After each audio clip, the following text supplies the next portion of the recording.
Parasite and Fantastic Mr. Fox are two movies that couldn't look any more different from each other. Bong Joon-ho's grounded, detailed sets resemble a practical and relatable South Korea, while Wes Anderson's painted backdrops and precise animations invite warmth and fantasy to every scene. But what these two films lack in similarities on the surface level is debunked in their base stories and themes.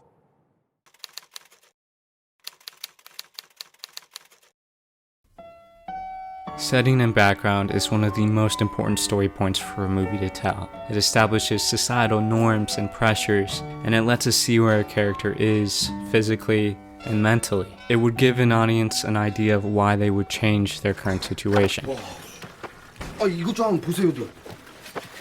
우리도 이 속도라면 오늘 중에 이거 다 끝낼 수 있을 것 같은데? 오늘 돈 다 받는 거죠? 이 서서 하는구나. 이게 아우 얘는 달인이구만. 뭐야? 소독해?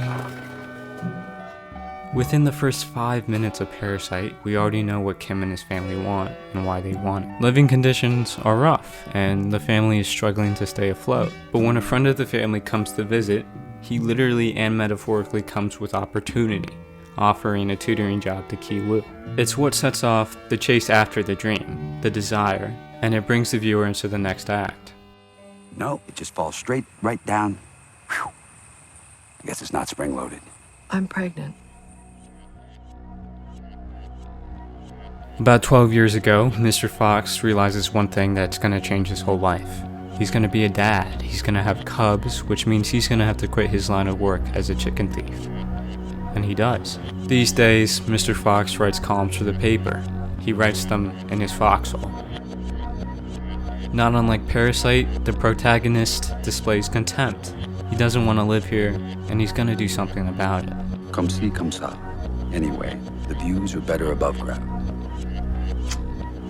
Honey, I'm 7 non-Fox years old now. My father died at 7.5. I don't want to live in a hole anymore. And I'm going to do something about it.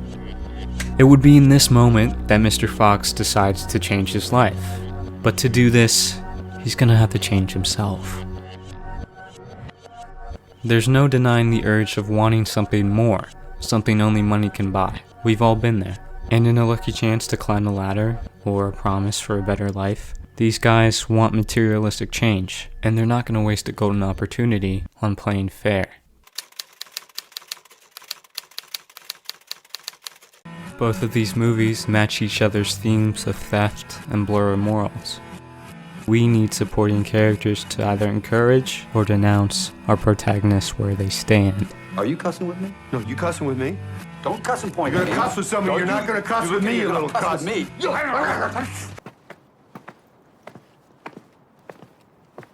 아 잠깐. 제시카 외동딸 일리노이 시카고 거선배는 김진모 그는 네 사촌. In Parasite, Ki-woo manages to get his whole family different jobs at the park residency through premeditated plans of persuasion and sabotage.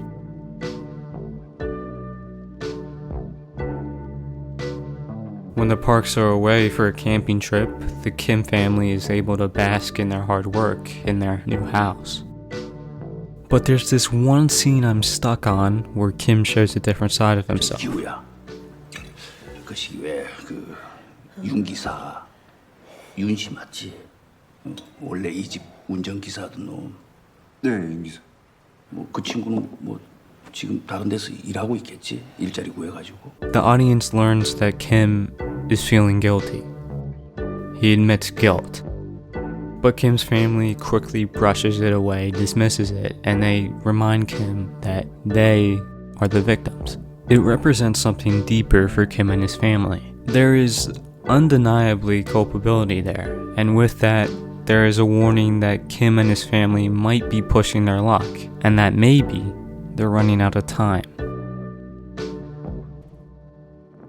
But despite Bong's foreshadowing, he manages to demonstrate a feeling of community among the family, and he sends a message with it. As long as they have a plan, and they have each other, they will make it out okay. 문 좀 열어주시겠어요? 야, 어떡해. 계획이 없던 건데? To afford his new house, Mr. Fox executes 3 heists on the infamous farmers Bogus, Bunce, and Bean. Supporting characters like Kylie and Christopherson aid Mr. Fox in his schemes, most likely out of compliance than out of support, but this is enough to keep Mr. Fox on his path to destruction. With all 3 farms robbed of their goods, Mr. Fox doesn't get away scot-free. Mr. Fox is trailed back to his house by all 3 farmers, and he gets his tail shot off. It's humiliating. This cannot go by without the notice of Mrs. Fox, the only one smart enough to know what Mr. Fox is really doing and what it means for the family. She scolds him for going back to his old life, something he promised he would never do. But again, the protagonist takes the warning too late, and he and his family are left having to pay for it. Elements of the movies in their second halves start to separate from their foundations. Kim's family throws away their safety in order for them to be happy, but Mr. Fox's family does the opposite, criticizing his actions for risking their lives. It's safe to say their respective scripts shift in tone, crossing over each other to become one another. These 2 distinct stories are diverging more and more, but neither of these movies fail to imprint a sense of family, a sense of affection. And with these abetting characters, the protagonist is pushed to a final change.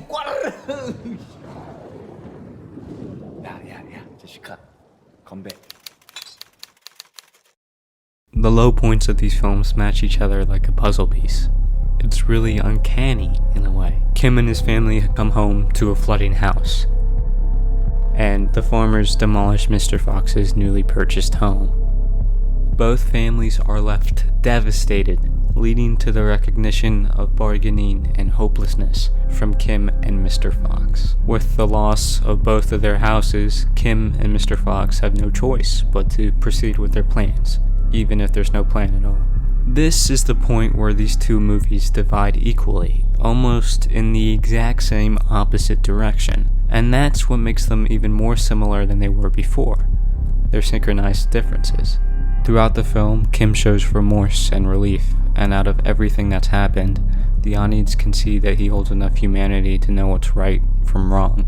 After Kim loses his house, he still manages to chauffeur Madam Park one final time, and her inadvertent remarks and manners towards Kim release an anger in him that isn't seen until now.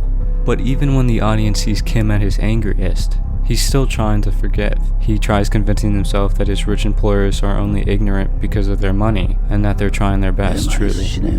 대표님도. 하긴 뭐 어쩝니까, 사랑하시는데.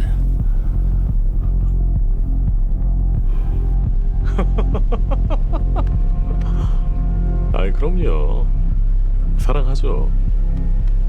사랑이라고 봐야지. Mr. Fox sees himself for what he is. He's an animal, meant to do what foxes do, steal. He knew the dangers when he pulled the heists, but he risked it anyways, admitting to Mrs. Fox that he just wanted to be the greatest. He did it to feel good about himself. He was good at it, and he was really alive. When the whole town has to dig down to avoid the farmers, Mr. Fox decides he's gonna sacrifice himself. Mr. Fox is now really facing death, and it's what causes him to change.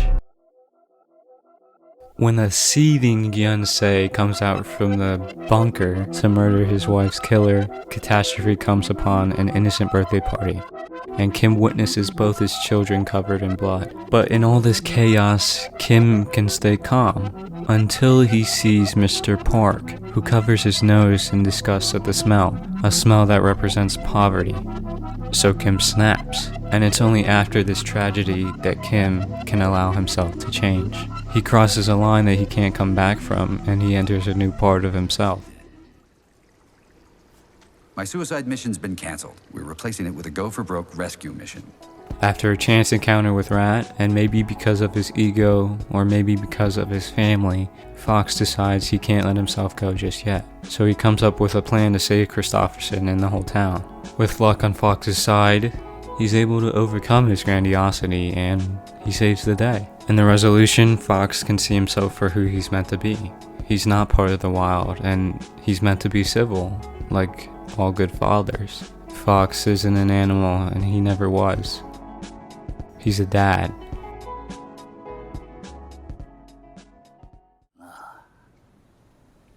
절대 실패하지 않는 계획이 만조라네.